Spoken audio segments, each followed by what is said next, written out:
ఈ స్పెసిఫిక్ క్యారెక్టరైజేషన్స్కి వచ్చేటప్పటికి ఈ సోను మోడల్ ఇవన్నీ కూడా అంటే మోర్ ఆఫ్ టీనేజ్ ఆడియన్స్కి లేదంటే ఇన్స్టాగ్రామ్ జెన్జీ యూత్కి కరెక్ట్ అయ్యేలాగా పిక్చరైజేషన్ అంటే దాన్ని డిజైన్ చేసుకోవడం జరిగింది కదా.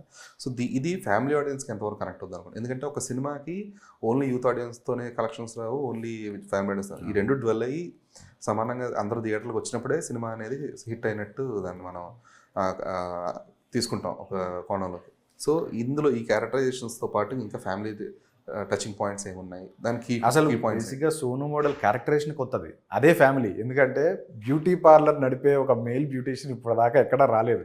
నేను కథ రాసుకున్నప్పుడు కూడా మాకు రిఫరెన్స్లు ఎత్తుకుందామన్నా ఏం చేసుకున్నా సరే ఎక్కడ నాకు మెయిల్ బ్యూటీషియన్ నాకు దొరకలా.